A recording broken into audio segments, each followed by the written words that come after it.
जय हिंद, वंदे मातरम। प्यारे साथियों और सभी साथियों को मेरा प्यार भरा नमस्कार और सभी को मेरी तरफ से स्वतंत्रता दिवस की बहुत बहुत शुभकामनाएं। साथियों, आज हम हल करने वाले हैं हिंदी साहित्य के आदिकाल का तीसरा टेस्ट। साथियों, बहुत बेहतरीन टेस्ट है, अंत तक जरूर बने रहेगा। साथियों, इसमें इस प्रकार के प्रश्न मैंने समाहित करने की कोशिश की जो आपके एग्जाम में हूबहू ऐसे ही प्रश्न आएंगे। साथियों, तो आज अपना है ये दूसरा टेस्ट है। बिल्कुल साथियों, ये टेस्ट है मैंने इसमें आरपीएससी और जितने भी राज्य के पीएससी है सभी के पिछले एग्जामों के प्रश्न को देखते हुए ये प्रश्न मैंने निर्मित किए हैं और बिल्कुल प्रश्नों को हम व्याख्यात्मक रूप से हल करेंगे। साथियों, तो वीडियो में अंत तक जरूर बने रहिएगा और चैनल पर पहली बार साथियों चैनल को जरूर सब्सक्राइब कीजिएगा। हर एग्जाम में आपके ये प्रश्न सहायता करने वाले हैं और वह बेहतरीन प्रश्न है। जैसे देखिएगा आप, जैसे पहले प्रश्न की अपन बात करते हैं साथियों, तो अपना ये पहला प्रश्न आता है।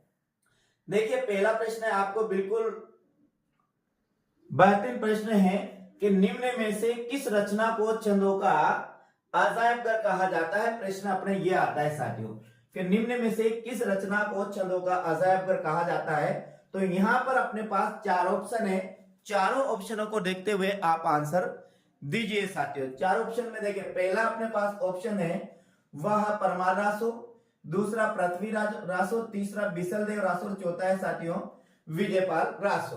प्रश्न क्या बोलता है कि छंदों का अजायब घर किसे कहा जाता है। साथियों, चारों रासों में से उस रासों का चयन करना है जिसे छंदों का अजायब घर कहा जाता है। साथियों, तो पहली बात तो यहाँ पर आंसर की बात करते हैं कि इसमें कौन सा आंसर आएगा।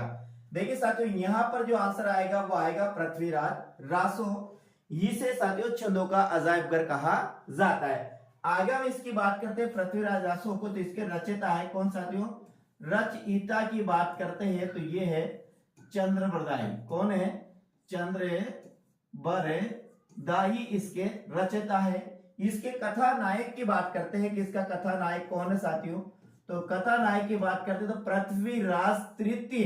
कौन, पृथ्वीराज तृतीय, जिसे साथियों त्रैन का प्रथम युद्ध और त्रैन का द्वितीय युद्ध है वो इसी राजा के द्वारा लड़ा गया था, मोहम्मद गौरी से। और इसमें एक प्रसिद्ध पंक्ति मिलती है साथियों, उक्ति मिलती है, वो क्या है कि 4 बांस 24 गज अष्ट अंगुल प्रमाण ता ऊपर सुल्तान मत चुके चौहान। ये जो पंक्ति है ये इसी पृथ्वीराज रासो से ली गई है। अब बात करते हैं इसे छंदों का अजायब घर क्यों कहा जाता है। साथियों ध्यान दीजिएगा कि इसमें 68 प्रकार के छंदों का प्रयोग है। कितने, 68 प्रकार के छंदों का प्रयोग है। और इसका जो मुख्य छंद है वो है साथियों छप्पे छंद। कौन सा छंद है, मुख्य छंद है वो छप्पे छंद है। इस कारण किसको, चंद्रप्रदाय को छप्पे का सम्राट भी कहा जाता है। साथियों, किस कारण, इस छप्पे छंद के कारण चंद्रप्रदाय को, जिसकी रचयिता है, उसे छप्पे का सम्राट भी कहा जाता है। इसकी बात करते साथियों, इसमें सर्गों की बात करते, इसमें सर्ग कितने हैं, क्या सर्ग कितने हैं, तो इसमें सर्ग है साथियों 79 सर्ग है और 68 तो इसमें क्या है, छंदों के प्रकार है। और 69 क्या है, 69 इसमें सर्ग है साथियों। सर्ग क्या कहा गया है, इसमें सर्ग कहा गया है समय। ध्यान रखिएगा। तो ये देखिएगा पृथ्वीराज रासो का रचयिता चंद्रप्रदाय, कथा नायक की बात करते हैं पृथ्वीराज तृतीय है। 68 प्रकार के छंदों का प्रयोग है। मुख्य छंद इसका छप्पे छंद है, जिसके कारण किसको, चंद्रप्रदाय को छप्पे का सम्राट भी कहा जाता है। सर्गों की संख्या की बात करते हैं साथियों तो 69 इसमें सर्ग है और सर्ग को समय कहा गया है। अब आगे ध्यान दीजिएगा, इसका जो मुख्य है ये बिंदु आपको ध्यान रखना है। आपके पास नहीं लिखा हो तो लिख लीजिएगा, मैं यहां पर नोट करके लिख रहा हूं। यदि क्या, यदि विकल्प में क्या है, यदि विकल्प में रामचंद्रिका दे रखी है, क्या दे रखी है, विकल्प में यदि रामचंद्रिका दे रखी है साथियों तो प्रथम विकल्प के रूप में, किसमें है, प्रथम विकल्प के रूप में आप चयन करेंगे रामचंद्रिका का। यदि साथ में आपको पृथ्वीराज रासो भी दे रखा है और रामचंद्रिका भी दे रखी है साथियों, तो दोनों में से फिर किसका चयन करेंगे छंदों के अजायब घर में, तो हम चयन करेंगे रामचंद्रिका। लेकिन ऑप्शन में रामचंद्रिका नहीं दे रखा है, किसमें, ऑप्शन में रामचंद्रिका नहीं दे रखा है, तो हम फिर चयन करेंगे किसके, पृथ्वीराज रासों को। रामचंद्रिका किसकी रचना है साथियों? तो रामचंद्रिका है आचार्य केशव दास की। किसकी है? आचार्य केशव दास की रामचंद्रिका है, जिन्हें साथियों रीतिकाल का प्रवर्तक माना जाता है। किसको रीतिकाल का प्रवर्तक माना जाता है? रीतिकाल में राम काव्यधारा के प्रमुख कवि है कौन? केशव दास साथियों। तो ध्यान रखिएगा, यहां पर अपना आंसर क्या होगा? पृथ्वीराज रासो होगा। लेकिन विकल्प में रामचंद्रिका नहीं होने पर पृथ्वीराज रासो का चयन करेंगे। यदि विकल्प में चारों में से मान लेते हैं रामचंद्रिका दे रखी है, तो फिर रामचंद्रिका का चयन करेंगे। ये बात आपको ध्यान रखनी है साथियों। अगला प्रश्न की बात करते हैं। अगला प्रश्न आता है, हिंदी में कृष्ण काव्यधारा के जनक माने जाते। ये अगला प्रश्न है। क्या है? हिंदी में कृष्ण काव्यधारा के जनक माने जाते हैं। प्रश्न को ध्यान से समझिए। न्याय है, हिंदी में कृष्ण काव्यधारा के जनक माने जाते हैं, प्रतिपादक माने जाते हैं। तो कौन है? वल्लभाचार्य, विठललाल, सूरदास अथवा विद्यापति है साथियों। यहाँ क्या है?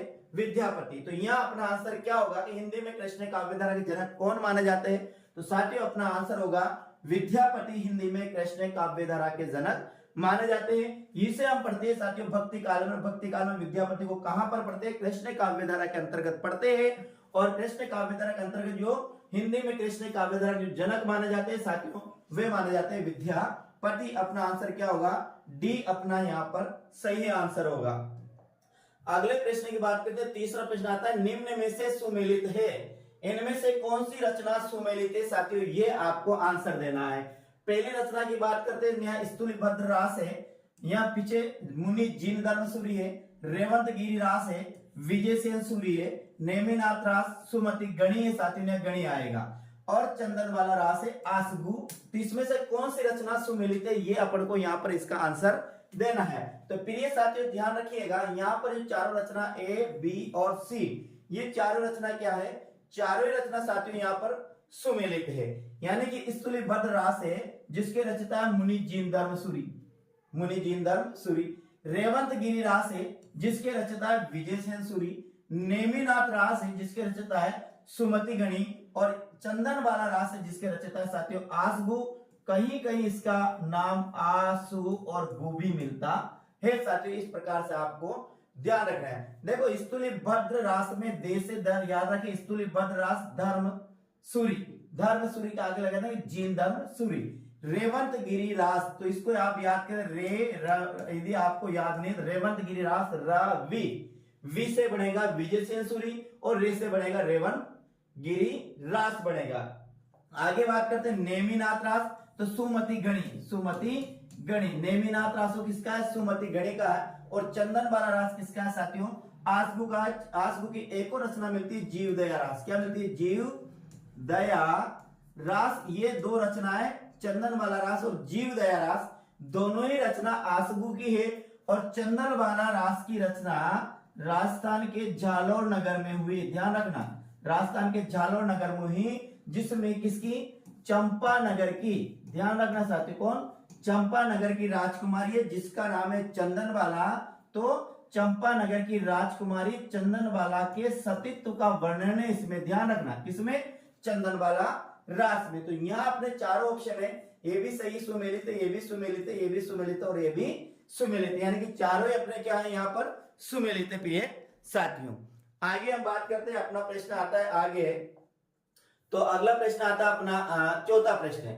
फिर आता है सुमेलित कीजिए। यहाँ पहला है, पहले की बात करते हैं तो योगसार लिखा हुआ। क्या लिखा हुआ? ध्यान दीजिए, योगसार नहीं, यहाँ पर योगसार है, यहाँ योग शास्त्र है, यहाँ योगचर्या है और यहाँ है चर्या है पद। देखो यहाँ पीछे योग के पीछे सार लगा है, यहाँ शास्त्र लगा है और यहाँ लिखा है चर्या और ये है चर्या है पद। इनको सुमेलित करना है, किसमें कौन सुमेलित, यानी कि इसके पीछे कौन आएगा। आगे रचना कृतियां है, पीछे कृतिकार का नाम है साथियों। तो देखिएगा, ये योगसार है, ये बिल्कुल सुमेलित है, ये जोहिंदा की है। योग शास्त्र है, हेमचंद्र की है, बिल्कुल सुमेलित है। योगचर्या है साथियों, डोडिम्बा की है, ये भी सुमेलित है। और चर्या है पश्चाप्रभा की, ये भी सुमेलित है। अब ये देखिए तीन रचना में यहाँ आगे योग है, यहाँ पर भी योग है, यहाँ पर भी योग है, लेकिन पीछे यहाँ सार है, यहाँ शास्त्र है और यहाँ चर्या है। तो ध्यान रखना, सार जोहिंदा है, शास्त्र हेमचंद्र है, चर्या में डोडिम्बा आएगा और चर्या पद में आएगा शबरपा। यानी कि योग शास्त्र जोहिंदा की है, योगसार जोहिंदा की है, योग शास्त्र हेमचंद्र की है, योगचर्या डोडिम्बा की है और चर्या पद साथियों किसकी? शबरपा की है साथियों। अगला प्रश्न आता है पांचवा कि राम सिंह कृत, यहाँ कृत आएगा साथियों, राम सिंह कृत पाउर दोहा के संबंध में असत्य कथन है। असत्य कथन है, इस पर आगे ध्यान नहीं देना, अपन को यहां तक पढ़ना है। यहाँ आएगा राम सिंह कृत, राम सिंह कृत जिसका नाम है पाहुर दोहा, रचना आती है पाहुर दोहा। इस पाहुर दोहा के संबंध में कौन सा कथन है चारों में से जो असत्य है साथियों? तो आगे हम बात करते हैं। पहला आता है इसका अर्थ है राजकुल का विलास, या फिर इसका अर्थ है दोहों का उपहार। इसमें इसे आदिकाल का दार्शनिक काव्य भी कहा जाता है। इसमें इंद्रिय सुख और सांसारिक सुखों की निंदा की गई है। इन चारों में से कौन सा ऑप्शन सही होगा? कौन सा, एक बार पुनः देखिएगा। पाउर दोहा का अर्थ है राजकुल का विलास, या फिर पाउर दोहा का अर्थ है दोहों का उपहार, या इसे आदिकाल का दार्शनिक काव्य भी कहा जाता है। इसमें इंद्रिय सुख और सांसारिक सुखों की निंदा की गई है। तो कौन सा कथन है साथियों जो असत्य है? तो यहां पर प्रश्न की अपन बात करते हैं तो यहां पर अपना असत्य आएगा, ये इसका अर्थ राजकुल का विलास, ये असत्य कथन है। यानी कि पाउर दोहा का अर्थ होता है दोहों का उपहार, इसे आदिकाल का दार्शनिक काव्य भी कहा जाता है, और इसमें इंद्रिय सुख और सांसारिक सुखों की निंदा की गई है। और इसके रचयिता कौन है? इसके रचयिता है राम सिंह, इसके रचयिता है। अब यहां बात करते हैं साथियों, ये जो राजकुल का विलास है ये किसका है? आपने रचना देखी होगी साथियों, आदिकाल का गद्य काव्य के अंतर्गत आती है राहुल वेल। क्या आती है? राहुल वेल एक रचना आती है जिसके रचयिता है रोड़ा कवि। क्या है साथियों? रोड़ा कवि। तो यहाँ पर राहुल वेल का जो अर्थ होता है वो होता है राजकुल का विलास। तो ये राम सिंह जो पाउर दोहा उसके संबंध में असत्य कथन है। राजकुल का विलास का अर्थ है राहुल वेल, राहुल वेल का अर्थ है राजकुल का विलास साथियों। तो यहाँ पर अपना आंसर क्या होगा? ए अपना सही आंसर होगा। आगे बात करते हैं, आगे प्रश्न आता है, छठा प्रश्न है कि सही सुमेलित कीजिए। यहां पर भी प्रश्न अपना आता है, वह सुमेलित का आता है। अंधकार काल कमलकुल श्रेष्ठ है, या फिर आधार काल डॉक्टर मोहन अवस्थी है, आदिकाल आचार्य हजारी प्रसाद द्विवेदी, अपभ्रंश काल ये गुलेरी जी का पूरा नाम है पंडित चंद्रधर शर्मा, गुलेरी पुरानी बस्ती जयपुर में इनका जन्म हुआ था साथियों। इनके द्वारा जो उसने कहा था कहानी हिंदी साहित्य में सबसे बेहतरीन कहानी मानी जाती है, जिसका प्रकाशन 1915 में सरस्वती में हुआ था।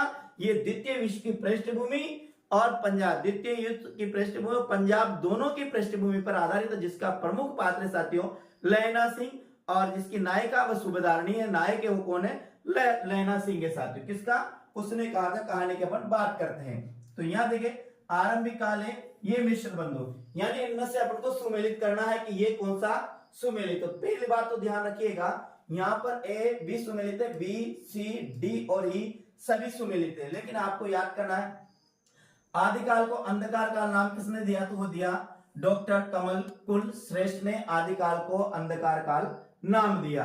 अब देखिए यहाँ अंधकार काल में, अंधकार में कमल याद रखना, अंधकार से कमल याद रखना, कार में का से भी आप याद रखते हैं कमल, ऐसे भी आप इसको ट्रिक से याद रख सकते हो। यहाँ के आ रहा तो यहाँ भी कमल में क्या आ रहा? के। या ये भी याद सकते हैं अंधकार का मतलब जब अंधेरा होता है तो कमल क्या बंद हो जाता है, अपने पत्तों से बंद हो जाता है, तो अंधकार में कमल याद रखना। इसके आधार में याद रखना आधा कौन है? मोहन, आधा मोहन है, मोहन अवस्थी है। आदिकाल में हजारी प्रसाद द्विवेदी, आदि से हजारी याद रखना, आदि से क्या रखेंगे? हजारी प्रसाद द्विवेदी। अपभ्रंश काल में आपको याद रखना पंडित चंद्रधर शर्मा गुलेरी और धीरेन्द्र वर्मा, और आरंभिक काल में मिश्र बंधु, इसको याद रखे आ और इधर रखे मी, तो आ से तो बनेगा आरंभिक और मी से बनेगा साथियों मिश्र बंधु। इस प्रकार से आप इसको याद रख सकते हैं। आगे हम बात करते हैं, अगला जो प्रश्न आता है यहाँ आता है खालिद बारी व नूह सुपर किसकी रचना है? दो रचना आती साथियों, एक रचना का नाम है खालिद बारी और एक रचना का नाम है नूह सिपर। ये जो दोनों रचना है ये किसकी है साथियों? अब्दुल रहमान की है, या फिर जान कवि की, या अमीर खुसरो की, या मलिक मोहम्मद जहासी की है साथियों। देखिएगा एक रचना का नाम है खालिद बारी और एक रचना का नाम है नूह सिपर। इन दोनों, ये दोनों रचनाएं खालिद बारी और नूह सिपर किसकी है? तो साथियों अपना जो आंसर होगा कौन होगा? अमीर खुसरो अपना सही आंसर होगा। यानी अमीर खुसरो ने एक तो खालिद बारी लिखी, एक नूह सिपर लिखी, दो सूखने लिखी और मुकरिया भी इनके द्वारा लिखी गई है साथियों। अमीर खुसरो को क्या है? खड़ी बोली का, खड़ी बोली हिंदी, खड़ी बोली हिंदी का इन्हें प्रथम कवि माना जाता है। इन्हें हिंदुस्तान का हिंदुस्तान का इनको तूती भी कहा जाता है, ध्यान रखना। खड़ी बोली, हिंदी खड़ी बोली के जो पहले कवि माने जाते हैं साथियों अमीर खुसरो माने जाते हैं, और अमीर खुसरो को हिंदुस्तान की तूती भी कहा जाता है, ये आपको ध्यान रखना है। तो ध्यान रखना, खालिक बारी और नूर से ऊपर किसकी रचना है, ये रचना है साथियों अमीर खुसरो की। आगे हम बात करते हैं, अपने पास आता है 8वां प्रश्न के जे चंद्र प्रकाश और जे मयंक जस चंद्रिका में कहां के राजा का वर्णन है साथियों, ये अपन को बताना है। तो देखिए जे चंद्र प्रकाश और जे मयंक जस चंद्रिका में उज्जैन के राजा का वर्णन है, सांबर के राजा का वर्णन है, कन्नौज के राजा का वर्णन है, या पाटलिपुत्र के राजा का वर्णन है। पाटलिपुत्र यानी कि वर्तमान में जिसे पटना बिहार की राजधानी कहा जाता है।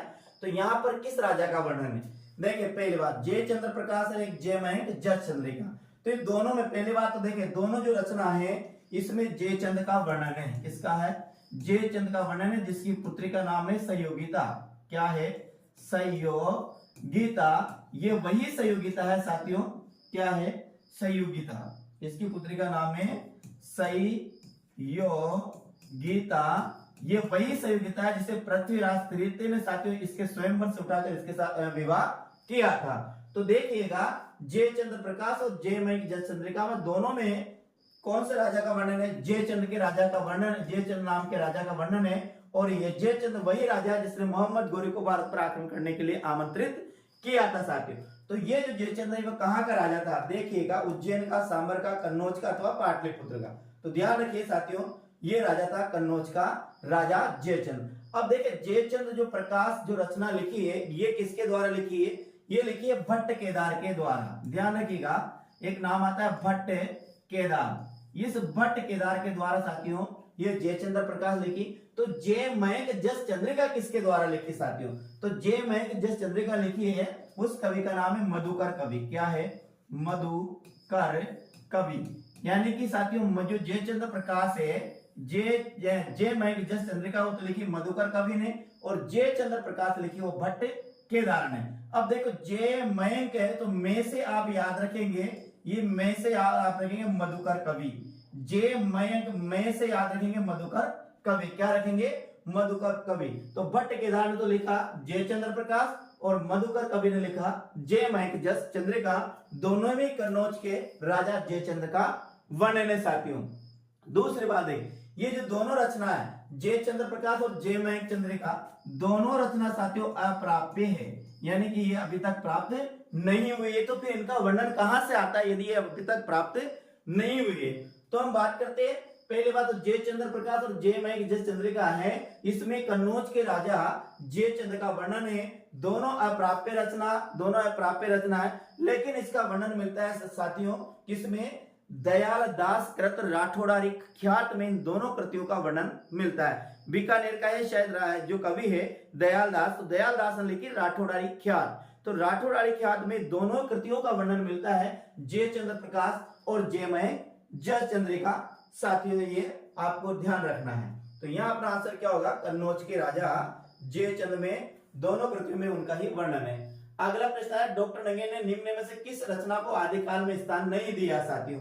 तो यहाँ पर ध्यान रखना है, मैं एक नाम लिखता हूँ, एक और नाम लिखता हूँ, यहाँ पर रासो लिखता हूँ चारों, अमीर खुसरोनी अपन करते साथियों विजय पाल रासो एक रासो, ये मैंने यहाँ चौथा ऑप्शन लिखा है, अमीर खुसरो को मैंने काट दिया है।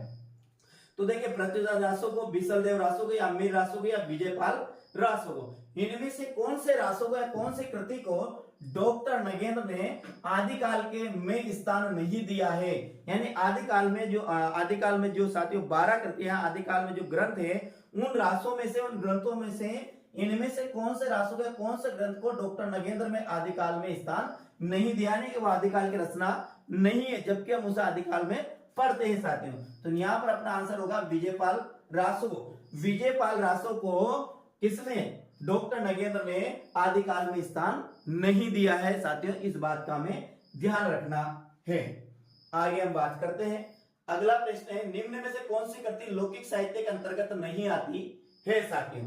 किसके, लौकिक साहित्य के अंतर्गत नहीं आती है, कौन सी कृति है, बसंत विलास, आमिर खुसरो की पहेलियां, ढोला मारूरा दुआ या राहुल बेल। प्रश्न नंबर अपना 10वां है और 10वां में साथियों कौन सी रचना है जो लौकिक साहित्य के अंतर्गत नहीं आती है? तो ध्यान रखना साथियों, ये बसंत विलास, आमिर खुसरो की पहेलियां और ढोला मारूरा दुआ, ये दोनों तीनों रचनाएं साथियों ये तो आती है किसके? लौकिक साहित्य के अंतर्गत। आदिकाल का जो लौकिक साहित्य है उसके अंतर्गत ये आती है। लेकिन साथियों जो राहुल वेले है ये आदिकाल के लौकिक साहित्य में नहीं आती है, ये आदिकाल का आती है साथियों गद्य साहित्य में। एक तो राहुल वेले जिसके रचयिता रोड़ा कवि है, एक आती है वर्ण रत्नाकर आती है साथियों, और एक आती है उक्ति व्यक्ति प्रकरण। राहुल वेल, वर्ण रत्नाकर और उक्ति व्यक्ति प्रकरण, तीन रचना है ये आती है आदिकाल के गद्य साहित्य के अंतर्गत। ये आदिकाल के लौकिक साहित्य के अंतर्गत नहीं आती है। लौकिक साहित्य बसंत विलास आती है जिसके रचयिता अज्ञात है, और आमिर खुसरो, ढोला मारूरा दुआ साथियों कवि कल्लोल और कुशल लाभ है। इसके जो है साथियों रचयिता है वो कवि कल्लोल है, और इसके जो संकलन करता है वह है कुशल लाभ साथियों। तो यहाँ पर अपना आंसर क्या होगा? राहुल बेल होगा, जिसके रचयिता कौन है? रोड़ा कवि राहुल बेल के रचयिता है। राहुल ऐसे भी हो सकता है, राहुल बेल भी हो सकता है साथियों, तो ध्यान रखना। प्रश्न अपना कौन सा है? 10वां प्रश्न का आंसर क्या है? डी अपना आंसर है। अगला प्रश्न आता है ढोला मारूरा दुआ के मूल रचयिता कवि कल्लोल है, परंतु इसके लिपिबद्ध करता कौन है? या फिर इसका यूं भी बोलते हैं कि इसका संकलन करता कौन है साथियों? देखिए ढोला मारूरा दुआ है, इसे हम पढ़ते हैं आदिकाल के लौकिक साहित्य में। इसमें आदिकाल के लौकिक साहित्य में पढ़ते हैं ढोला मारूरा दुआ को। तो इसके जो रचयिता है वो तो कौन है? कवि कल्लोल है। लेकिन यहाँ पर आंसर कौन सा देना है कि इसके लिपिबद्ध करता कौन है या फिर इसके संकलन करता कौन है साथियों? तो देखिए अपना आंसर क्या होगा? लक्ष्मी सागर वार्षण होगा, सुनीति नाथ चटर्जी होगा, या फिर डॉक्टर नगेंद्र होगा, या फिर कुशल लाभ होगा। तो साथियों इसका पहला जो प्रश्न था उसमें मैंने ये बताया था। तो यह देखिए 11 प्रश्न का आंसर होगा अपना कुशल लाभ। जो ढोला मारूरा दुआ है इसके जो मूल रचयिता है उनका नाम तो है साथियों कवि कल्लोल। लेकिन इसके यदि लिपिबद्ध कर्ता की बात करते हैं, यदि इसके संकलन कर्ता की बात करते हैं कि इसका लिपिबद्ध करता है संकलन करता कौन है, तो प्रिय साथियों ध्यान रखना इसके लिपिबद्ध करता है संकलन करता है जिनका नाम है कुशल लाभ, और इसके मूल रचयिता की बात करते तो मूल रचयिता है इसका कवि कल्लोल साथियों। तो यहाँ पर 11 प्रश्न का आंसर क्या होगा? कुशल लाभ अपना सही आंसर होगा। अगला प्रश्न आता है 12वां। आचार्य रामचंद्र शुक्ल ने पृथ्वीराजों की भाषा शैली मानी है। अब देखिए पृथ्वीराजों की जो भाषा शैली है साथियों, कुछ इसे डिंगल मानते हैं, कुछ इसका पिंगल मानते हैं। पहली बात यहाँ पर 4 है, प्राकृत, पाली, डिंगल और पिंगल। 4 है, 4 भाषा का नाम है, यानी पाली, प्राकृत, अपभ्रंश, डिंगल और पिंगल। ये देखो ये भाषा है। यहाँ पर शैली की बात करते तो उसमें 2 शैली थी, एक डिंगल शैली थी, एक थी साथियों पिंगल शैली।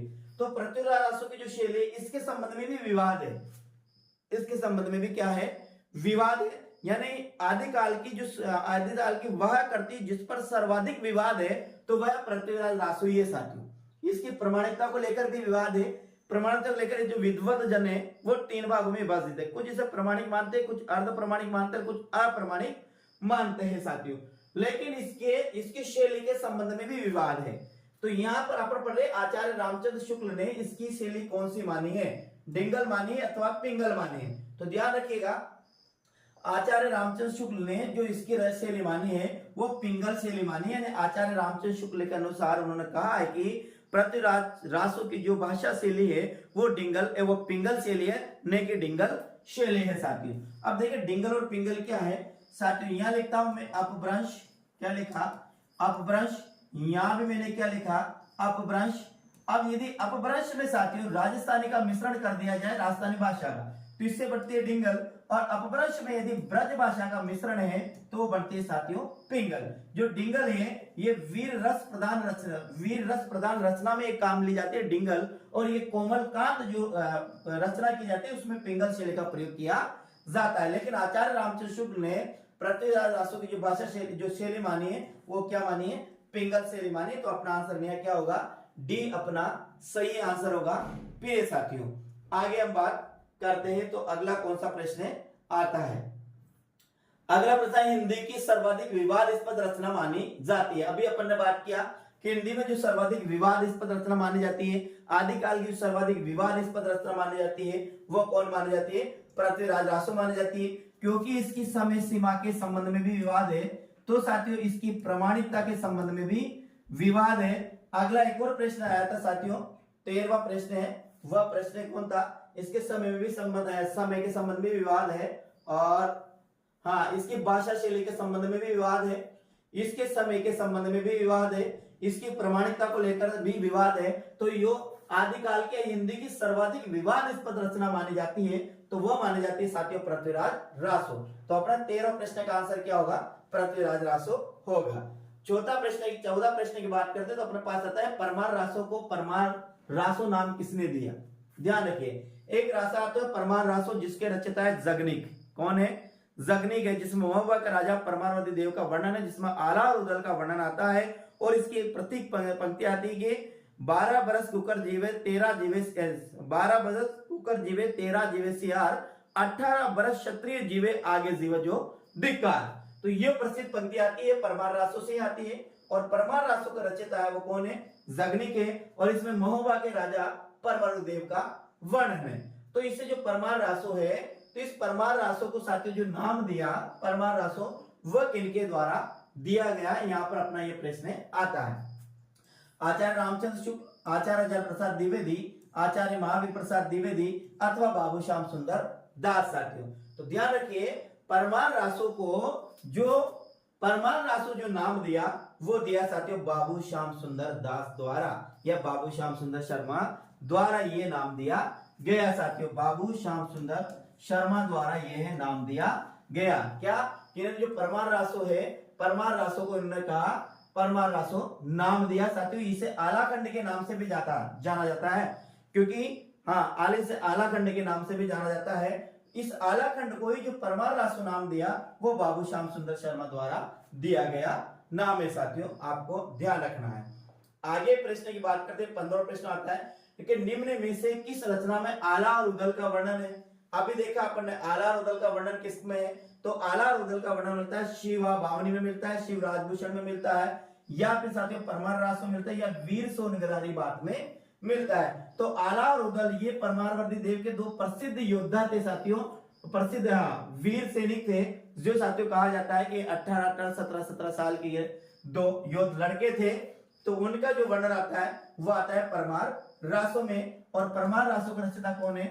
जगनिक। और इस इसमें परमार रासो में किसका वर्णन है? महोबा का राजा परमर्दी देव का इसमें वर्णन है। साथियों ये बात ध्यान रखना। और वह भी आपको मैंने युक्ति सुनाई थी क्या, कि 12 बरस कुकर जीवे 13 बरस जिये सियार, और बरस 18 क्षत्रिय जीवे आगे जीवन को धिक्कार। जो प्रसिद्ध पंक्तियां है किसकी है? परमार रासो की है। साथियों तो यहाँ पर अपना आंसर क्या होगा? आला उदल का वर्णन आता है परमार रासो में। इसके बाद अपना आता है 16 प्रश्न, डॉक्टर नगेर ने किस रासो को भक्ति काल का वीर काव्य कहा है? डॉक्टर नगेर ने किस रासो को भक्ति काल का वीर काव्य कहा है? इसका प्रश्न की उत्तर की बात करते हैं। प्रश्न अपना यहाँ पर है साथियों 16 प्रश्न। देखिए डॉक्टर नगेर ने किस रासो को भक्ति काल का वीर काव्य कहा है? ध्यान रखना, भक्ति काल का वीर काव्य विजयपाल रासो को, हम्मीर रासो को, बिसल देव रासो को, अथवा परमार रासो को। कौन से रासो को आचार्य डॉक्टर नगेंद्र ने भक्ति काल का वीर काव्य कहा है? देखिएगा कौन सा आंसर होगा। क्या डॉक्टर नगेंद्र ने किस रासो को भक्ति काल का वीर काव्य कहा है? विजयपाल रासो, हम्मीर रासो, बिसल देव रासो, अथवा परमार रासो। साथी तो अपना जो यहाँ पर आंसर होगा वो क्या होगा? प्रश्न नंबर 16 की बात कर रहे। प्रश्न नंबर 16 में अपना आंसर होगा बिसल देव रासो। क्या है? बिसल देव रासो, जिसके रचयिता नरपति नाले। क्या है? नरपति नाले बिसल देव रासो के रचयिता है, जिसमें सांबर नरेश बिसल देव, जिसे इतिहास में विग्रह राज चतुर्थ के नाम से भी जाना जाता है। तो इसमें सांबर नरेश बिसल देव यानी कि विग्रहराज चतुर्थ और उसकी पत्नी राजमती का क्या विवाह, वियोग और पुनर्मिलन का इसमें वर्णन किया गया है। इसमें बिसल देव रासो में। आगे हम बात करते हैं, प्रश्न नंबर आता है अपना 17वां प्रश्न है कि हिंदी में 12 मासा वर्णन पद्धति का आरंभ माना जाता है। कहां से माना जाता है हिंदी में 12 मासा वर्णन पद्धति का आरंभ। प्रश्न की पहले उत्तर की बात करते हैं, फिर बाद में अपन बात करते हैं। तो 12 मासा वर्णन पद्धति का जो हिंदी में वर्णन मिलता है साथियों, वो मिलता है बिसलदेव रासो से। किससे मिलता है? देखिए बिसलदेव रासो में 12 मासा वर्णन, और कहां से शुरू होता है? 12 मासा वर्णन है ये किसमें मिलता है? बिसलदेव। तो 12 से याद रखेंगे बिसलदेव रासो में। संदेश रासक में से याद रखेंगे साथियों, षड ऋतु वर्णन पद्धति का जो सर्वप्रथम वर्णन मिलता है वो संदेश रासक में मिलता है, जिसके रचयिता अब्दुल रहमान है। तो राहुल वेल में साथियों हिंदी में सर्वप्रथम नख शीख वर्णन पद्धति का वर्णन मिलता है। नख शीख वर्णन पद्धति का आरंभ मिलता है, वो मिलता है संदेश राहुल वेल में। तो ध्यान रखना 12 मासा वर्णन पद्धति का आरंभ बिसलदेव रासो में मिलता है। षड ऋतु वर्णन पद्धति का सर्वप्रथम वर्णन मिलता है हिंदी में, तो संदेश रासक में मिलता है। और राहुल नखशिक वर्णन पद्धति का जो सर्वप्रथम प्रयोग मिलता है वो राहुल वेल में मिलता है। और श्रावकाचार्य क्या है? ये से हिंदी की प्रथम रचना माना जाता है साथियों, हिंदी की प्रथम रचना माना जाता है, जिसके रचयिता कौन है? इसके रचयिता है देवसेन। कौन है? देवसेन है। इसमें श्रावक धर्म का 250 दोहों में श्रावक धर्म का वर्णन किया गया है। किसमें? श्रावकाचार्य में। तो ध्यान रखना 12 मासा वर्णन पद्धति का सर्वप्रथम प्रयोग मिलता है बिसलदेव रासो में। षड ऋतु वर्णन पद्धति का सर्वप्रथम मतलब वर्णन मिलता है संदेश रासक में। नखशिक वर्णन पद्धति का हिंदी में सर्वप्रथम मतलब वर्णन मिलता है तो मिलता है साथियों राहुल वेल में मिलता है। हिंदी की पहली जो रचना है साथियों मानी जाती है श्रावकाचार्य, जिसके रचयिता है देवसेन है साथियों। तो ये प्रश्न नंबर था 17वां। अगला प्रश्न की बात करते हैं, प्रश्न नंबर आता है अपना 18वां साथियों। खुमान रासो में चित्तौड़ के किस राजा का वर्णन है? ध्यान रखना जो खुमान रासो जिसके रचयिता दलपति विजय, खुमान रासो का रचयिता दलपति विजय इसके रचयिता है। तो इसमें किसका वर्णन मिलता है? कुमार प्रथम का, कुमार द्वितीय का, कुमार तृतीय का अथवा राणा कुंभा का साथियों।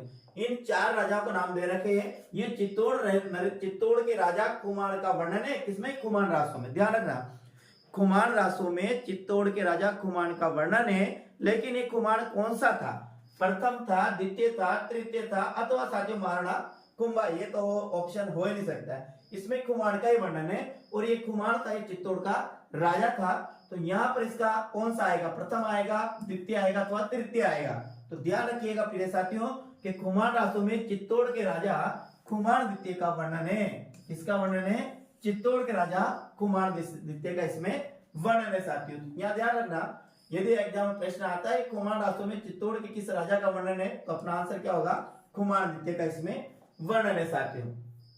अगला प्रश्न ये, अगला प्रश्न अपने पास आता है साथियों, भरतशर बाहुबली रास, पंच पांडव रास और बुद्धि रास किसकी रचना है? 3 रचना है यहाँ पर साथियों।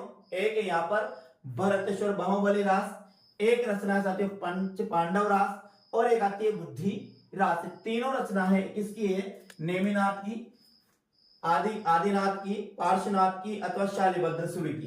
किसकी रचना है साथियों? तो देखिए यहाँ नेमिनाथ, आदिनाथ तो शिव जी का कहा जाता है, पार्श्वनाथ भी साथियों जो जैन तीर्थ में 24 तीर्थ है, उन तीर्थों में ये 2 नाथ आते हैं, तो ये तो हो ही नहीं सकता। आदिनाथ भी नहीं हो सकते और पार्श्वनाथ भी नहीं हो सकते। अपने यहाँ पर जो प्रश्न बचा है या तो नेमिनाथ है या शालिभद्र सूर्य साथियों। तो यहाँ पर आंसर क्या होगा? यहाँ पर अपना आंसर होगा शालिभद्र सूर्य। यानी शालिभद्र सूर्य ने एक तो लिखा भरतशर बाहुबली रास, एक लिखा पंच पांडव रास और एक लिखा बुद्धि रास। तो ये तीनों रचनाएं किसकी है? शालिभद्र सूर्य की है। भरतशर बाहुबली रास, पंच पांडव रास और बुद्धि रास साथियों। ध्यान रखिए तो 19वां प्रश्न का आंसर क्या होगा? शालिभद्र सूर्य अपना सही आंसर होगा। अगला प्रश्न की बात करते हैं, अपने पास आता है 20वां प्रश्न है, और 20वां प्रश्न अपने से क्या पूछता है ध्यान दीजिए। गोरखनाथ अपने युग के सबसे बड़े नेता थे, किसने कहा? बहुत बेहतरीन प्रश्न है, ध्यान से देखिए, समझने की कोशिश कीजिए। गोरखनाथ के विषय में किसने कहा कि गोरखनाथ अपने समय के सबसे बड़े क्या है? अपने समय के सबसे बड़े नेता थे।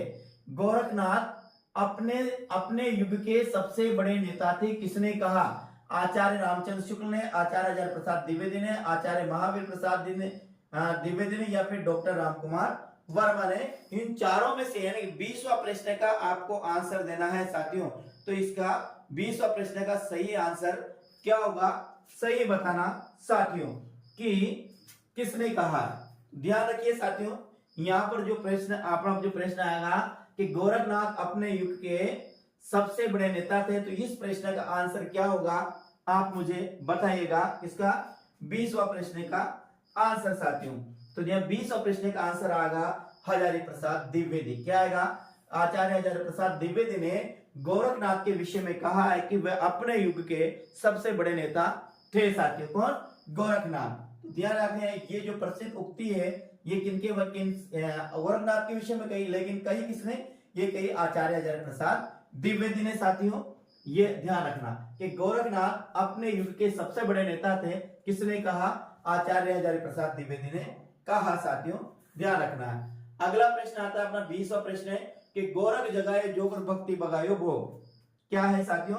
गोरख जगायो जोग और भक्ति बगायो भोग किसकी पंक्तियां साथियों? गोरखनाथ की है, मच्छिंद्रनाथ की, तुलसीदास की अथवा आचार्य शुक्ल की है साथियों। इस प्रश्न को आपको ध्यान से देना, उत्तर देना है। अपने पास उक्ति आती है कि गोरख जगायो जोग और भक्ति बगायो भोग, यानी गोरखनाथ ने योग को जगाया और भक्ति में से भोग विलास को भगा दिया साथियों।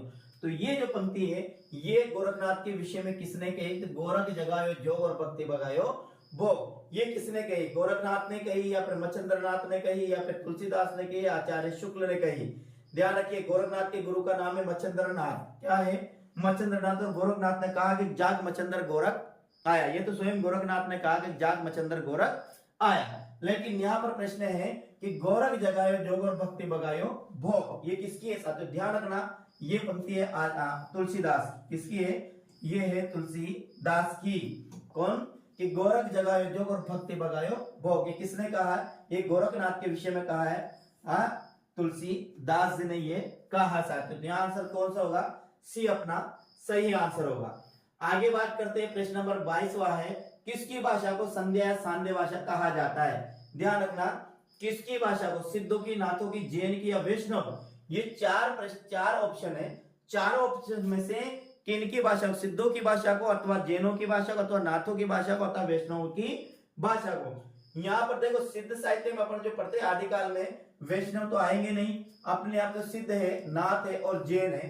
इन तीनों में से अपने को आंसर देना है कि किसकी भाषा को संध्या या सांध्य भाषा कहा जाता है साथियों। तो यहाँ पर जो अपना सही आंसर होगा वो होगा सिद्धों की भाषा को संध्या या सांध्य भाषा कहा जाता है, जिसे नाम दिया अद्यवज्र मुनि ने। या अद्यवज्र मुनि ने सिद्धों की भाषा को संध्या या सांध्य भाषा के नाम से संध्या भाषा या सांध्य भाषा नाम दिया। प्रश्न का आंसर होगा अपना सिद्ध, यानी कि 22वां प्रश्न का आंसर क्या होगा? ए अपना सही आंसर होगा। अगला प्रश्न की बात करते हैं। प्रश्न नंबर आता है 23वां सिद्ध साहित्य को तांत्रिक बोध साहित्य किसने कहा साथियों? क्या कहा? सिद्ध साहित्य को तांत्रिक बोध साहित्य नाम किसने दिया? डॉक्टर नगेंद्र ने दिया, रामकुमार वर्मा ने दिया, हजारी प्रसाद द्विवेदी ने दिया या आचार्य शुक्ल ने दिया? किसको? सिद्धों की जो भाषा है सिद्ध साहित्य को तांत्रिक बोध साहित्य भी कहा जाता है, क्योंकि इसमें तंत्र मंत्र की प्रधानता है, इसलिए सिद्ध साहित्य को तांत्रिक बोध साहित्य भी कहा जाता है। लेकिन तांत्रिक बोध साहित्य जो है ये शब्द इनमें से किसने प्रयोग किया सिद्ध साहित्य के लिए? डॉक्टर नगेंद्र ने, रामकुमार वर्मा ने, हजारी प्रसाद द्विवेदी ने अथवा आचार्य शुक्ल ने? तो प्रिय साथियों यहाँ पर जो अपना आंसर होगा वो होगा आचार्य रामचंद्र शुक्ल ने सिद्ध साहित्य को तांत्रिक बोध साहित्य कहा। ध्यान रखना सिद्ध साहित्य को जो तांत्रिक बोध साहित्य कहा वो किसने कहा? आचार्य रामचंद्र शुक्ल ने कहा साथियों। अगला प्रश्न की बात करते हैं। प्रश्न अपना आता है 24वां प्राकृत पेंगलम छंद शास्त्र से संबंधित रचना है जिसके संकलन करता है, संकलन करता है। क्या आएगा यहाँ? जिसके संकलन करता है साथियों। इसके संकलन करता कौन है? ध्यान दीजिएगा बहुत बढ़िया प्रश्न है कि प्राकृत पेंगलम छंद शास्त्र संबंधित रचना है जिसके संकलन करता कौन है साथियों? विद्याधर है, सारंगधर है, लक्ष्मीधर अथवा मरुतुंग है साथियों। तो इसका सही आंसर क्या होगा? प्राकृत पेंगलम एक छंद शास्त्र संबंधित रचना है। कौन? प्राकृत पेंगलम। लेकिन इसके संकलन करता की बात करते हैं प्रिय साथियों, तो इसका जो संकलन करता आएगा वो आएगा लक्ष्मीधर। कौन आएगा? ध्यान रखना लक्ष्मीधर। जो प्राकृत पेंगलम जो रचना है ये छंद शास्त्र से इसमें छंदों का वर्णन है, इसका छंदों का वर्णन है। लेकिन प्रश्न ये है कि इसके संकलन करता कौन है? कौन? संकलन करता कौन है? तो ध्यान रखिए इसके संकलन करता है साथियों लक्ष्मीधर। तो अपना आंसर क्या होगा? सी अपना सही आंसर होगा। आगे प्रश्न की बात करते हैं। 25वां प्रश्न है कि आचार्य हेमचंद को प्राकृत का पाणिनि किसने कहा है? आचार्य हेमचंद को प्राकृत का पाणिनि किसने कहा है साथियों? जॉर्ज गिरिसन ने कहा, आचार्य शुक्ल ने कहा, या पिशेल ने कहा, या मिश्र बंधु ने कहा? बिल्कुल प्रश्न को ध्यान समझने की कोशिश कीजिए। आचार्य हेमचंद, आचार्य हेमचंद जिसकी रचना मिलती है शब्दानुशासन। क्या मिलती है? जिनकी रचना है शब्दानुशासन। तो ये किसकी रचना? आचार्य हेमचंद्र की है। तो आचार्य हेमचंद्र को प्राकृत का पाणिनि किसने कहा है? जॉर्ज गिरिसन ने कहा, या फिर आचार्य रामचंद्र शुक्ल ने कहा, या पिशेल ने कहा, या फिर मिश्र बंधु ने कहा साथ? तो यहाँ पर अपना जो आंसर होगा आचार्य हेमचंद्र को प्राकृत का जो पाणिनि कहा वह पिशेल ने कहा। पिशेल कौन था साथियों? तो ध्यान रखना ये जर्मन विद्वान था पिशेल। तो जर्मन विद्वान पिशेल के द्वारा आचार्य हेमचंद्र को प्राकृत का पाणिनि कहा गया। तो इस प्रश्न का आंसर क्या होगा? सी अपना सही आंसर होगा प्यारे साथियों। अगला प्रश्न आता है 26वां। निम्न में से किस रचनाकार को काव्य रत्नाकर, कवि कुल तिलक और अभिमान मेरु कहा जाता है? यहाँ चार है साथियों अपना, एक स्वयंभू है, एक पुष्यदंतु है, एक सरापा है और एक गोरखनाथ है। प्रश्न एक बार पुनः देखिएगा ध्यान से। निम्न में से किस रचनाकार को, एक तो काव्य रत्नाकर, एक कवि कुल तिलक और एक अभिमान मेरु, तीन उपनाम है। वे तीन उपमान किसके हैं? स्वयंभू के है, पुष्यदंतु के है, सरप्पा के अथवा गोरखनाथ के। साथियों ध्यान रखना कौन सा? काव्य रत्नाकर, कवि कुल तिलक और अभिमान मेरु। इसका अपन को आंसर देना है कि इसका सही आंसर क्या होगा। तो साथियों इसका सही आंसर होगा पुष्यदंतु। पुष्यदंतु को काव्य रत्नाकर भी कहा जाता है, इसे कवि कुल तिलक भी कहा जाता है और इसे अभिमान मेरु भी कहा जाता है साथियों। तो ध्यान रखना पुष्यदंतु अपना सही आंसर होगा। आगे हम बात करते हैं। अगला जो प्रश्न आता है अपना 27वां आता है, और 27वां प्रश्न, निम्न में से किस रचना में 7 चौपाइयों के बाद दोहे का प्रयोग नहीं हुआ है? इस प्रश्न का अपन को सही आंसर है पय्युम चरियम में, रामचरितमानस में, पद्मावत में, या रामचंद्रिका में? इसमें से याद है। प्रश्न बहुत अच्छा प्रश्न है कि निम्न में से किस रचना में 7 चौपाइयों के बाद दोहे का प्रयोग नहीं हुआ है? इसका अपन सही आंसर देना। देखो इसका सही आंसर क्या होगा? पय्युम चरियम स्वयंभू की रचना है साथियों, पय्युम चरियम स्वयंभू की रचना है, इसीलिए तो स्वयंभू को साथियों आदिकाल का वाल्मीकि कहा जाता है। इन्हें आदिकाल का वाल्मीकि कहा जाता है साथियों। किसको? स्वयंभू को। तो देखिएगा यह है कि वह कौन सी रचना है जो 7 चौपाइयों के बाद दोहे का प्रयोग नहीं हुआ है? तो पय्युम चरियम में नहीं हुआ, ये स्वयंभू की रचना है, या फिर रामचरितमानस में नहीं हुआ जो तुलसीदास जी की रचना है, या फिर पद्मावत में नहीं हुआ जो जायसी की रचना है, या फिर रामचंद्रिका में नहीं हुआ जो केशवदास की रचना है साथियों। इसका सही आंसर देना है। तो यहाँ पर अपना जो सही आंसर होगा वो होगा रामचंद्रिका। क्या होगा साथियों? रामचंद्रिका अपना सही आंसर होगा, क्योंकि रामचंद्रिका में 7 चौपाइयों के बाद दोहे का प्रयोग नहीं है। बाकी तीनों ही रचना में आपको स्वयंभू कृत पय्युम चरियम में, तुलसीदास रचित रामचरितमानस में और जासी कृत पद्मावत में, तीनों में ही साथियों 7 तो चौपाई आती है, इसके बाद एक दोहा आता है, फिर 7 चौपाई आती है, फिर एक दोहा आता है, फिर 7 चौपाई आती है, फिर एक दोहा आता है साथियों। तो ध्यान रखना यहाँ पर अपना आंसर होगा रामचंद्र का अपना सही आंसर होगा साथियों। रामचंद्र को छंदों का अजायब घर भी कहा जाता है। इसके रचना केशवदास है। केशवदास को कठिन काव्य का प्रेत भी कहा जाता है, क्योंकि रामचंद्रिका में इतने कठिन साथियों छंदों का प्रयोग किया है कि उनका एक साधारण व्यक्ति उसका अर्थ नहीं निकाल सकता है। आदिकाल की भाषा को पुरानी हिंदी नाम किसने दिया? बहुत बेहतरीन प्रश्न है कि आदिकाल में जो भाषा चलती थी उसको पुरानी हिंदी नाम किसने दिया? ये जो प्रश्न है कई बार एग्जाम में आया हुआ है। डॉक्टर भोलानाथ तिवारी ने, डॉक्टर धीरेन्द्र वर्मा ने, पंडित चंद्रधर्मा गुलेरी ने अथवा हजारी प्रसाद द्विवेदी ने। चारों में से उसका आंसर बताना है साथियों कि किसका, कि आदिकाल की जो भाषा उसको पुरानी हिंदी नाम किसने दिया साथियों। इसका सही आंसर देना है। तो सही आंसर क्या होगा?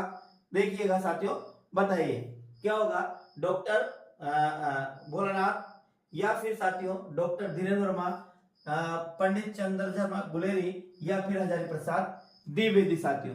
तो यहाँ पर अपना जो सही आंसर होगा वह क्या होगा, बताइएगा साथियों। अपना जो सही आंसर होगा शायद वह चंद्रधर्मा गुलेरी अपना सही आंसर है साथियों। क्या है, चंद्रधर शर्मा गुलेरी अपना सही आंसर होगा, आप ध्यान रखिएगा। और इस प्रश्न का आंसर साथियों मुझे जरूर बताइए कमेंट के माध्यम से।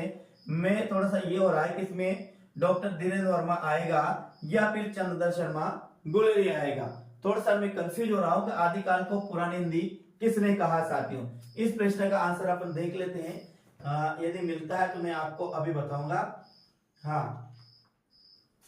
हाँ, इस प्रश्न का आंसर साथियों यही सही है, चंद्रधर शर्मा गुलेरी, इसका आंसर यही सही है। चंद्रधर शर्मा गुलेरी ने आदिकाल की भाषा है, उस आदिकाल भाषा को पुरानी हिंदी नाम दिया है साथियों। तो यहाँ पर जो अपना आंसर क्या होगा, यानी कि सी अपना सही आंसर होगा। अगला प्रश्न की बात करते हैं, 29वां प्रश्न अपने पास आता है, मैं हिंदुस्तान की तूती हूं, अगर तुम वास्तव में मुझसे जानना चाहते हो तो हिंदी में पूछो, ये कथन किसका है साथियों। देखिए यहाँ पर बहुत अच्छा प्रश्न है और ये प्रश्न एग्जाम में आया हुआ प्रश्न है, एक बार पुनः देखिएगा। मैं हिंदुस्तान की तूती हूं, अगर तुम वास्तव में मुझसे जानना चाहते हो तो हिंदी में बात करो, यानी कि हिंदी में बात करो। ये किसने कहा है, आमिर खुसरो ने, लल्लू लाल ने, सदल मिश्र ने, अथवा इंशाअल्लाह खान ने साथियों। देखिए सदल मिश्र को लल्लू लाल, सदल मिश्र और इंशाअल्लाह खान, इनको पढ़ते हैं साथियों। हम कहां पर पढ़ते हैं, इनको पढ़ते हैं आधुनिक काल का गद्य साहित्य में, आधुनिक काल के गद्य साहित्य में ये तीनों कवि अपने पास आते हैं साथियों। तो ये आंसर क्या होगा, देखिए मैं हिंदुस्तान की तूती, पहली बात तो किसे कहा जाता है, अमीर खुसरो को हिंदुस्तान की तूती कहा जाता है। किसको, अमीर खुसरो को हिंदुस्तान की तूती कहा जाता है। तो ये पंक्तियां भी उनकी है कि मैं हिंदुस्तान की तूती हूं, अगर तुम वास्तव में मुझसे जानना चाहते हो तो हिंदी में पूछो। ये जो शब्द कहे थे स्वयं अमीर खुसरो द्वारा कहे गए थे, यानी अमीर खुसरो ने स्वयं अपने को हिंदुस्तान की तूती कहा है, ये बात आपको ध्यान रखना है। आंसर कौन सा होगा, ए अपना सही आंसर होगा। प्रश्न नंबर 30 की बात करते हैं, इनमें से कौन सी रचना प्रेमाख्यान परंपरा से संबंध नहीं है। इनमें से कौन सी रचना का, यह क्या आएगा, इनमें से कौन सी रचना का, इनमें से कौन सी रचना प्रेमाख्यान परंपरा से संबंधित नहीं है। बिल्कुल सही प्रश्न है, इसमें कुछ भी चेंज नहीं करना है। पुनः एक बार देखिएगा, इनमें से कौन सी रचना प्रेमाख्यान परंपरा से संबंध नहीं है। कौन सी रचना प्रेमाख्यान का परंपरा से संबंधित नहीं है, मृगावती, मधुमालती, हंसावली अथवा संदेश रासक साथियों। ये आरपीएससी फर्स्ट ग्रेड में ये प्रश्न पूछा गया है, ध्यान से उत्तर दीजिएगा।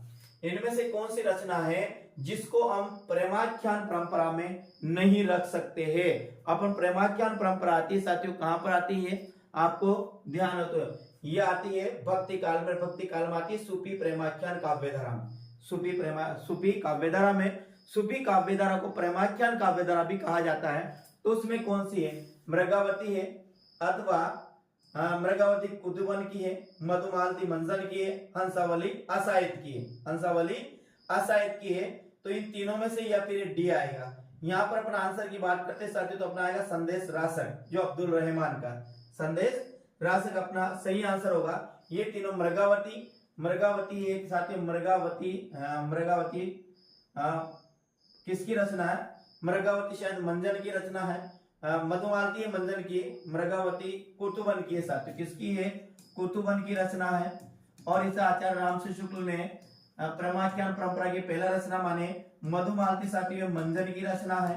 हंसावली साथियों किसकी है, असाहित की रचना है, जिसे आचार्य हजारी प्रसाद द्विवेदी ने प्रेमाख्यान काव्य परंपरा की पहली रचना मानी है। और प्रेमाख्यान काव्य परंपरा की पहली रचना की बात करते तो असाहित हंसावली को ही साथियों प्रेमाख्यान काव्य परंपरा की पहली रचना माना जाता है। तो यह आज के अपन टेस्ट के 30 प्रश्न थे साथियों, बहुत अच्छे प्रश्न थे। उम्मीद करता हूं आपको बहुत बेहतरीन प्रश्न लगे होंगे। और इसी प्रकार के अन्य टेस्ट को प्राप्त करने के लिए साथियों आप चैनल को जरूर सब्सक्राइब कीजिएगा अभी तक नहीं किया, और उम्मीद करता हूं कि आप साथियों अंत तक जरूर बने होंगे और आप साथियों निश्चित रूप से आप इसको जरूर शेयर करेंगे, ऐसी में आपसे आशा और अपेक्षा दोनों रखता हूं। तो मिलते हैं साथियों कल फिर नई क्लास के साथ। जय हिंद, वंदे मातरम। कमेंट के माध्यम से जरूर मुझे बता कर जाएगा साथियों आपको क्लास कैसी लगी है साथियों। तो राम राम मेरे साथियों, जय हिंद, मिलते हैं कल फिर अगली क्लास में।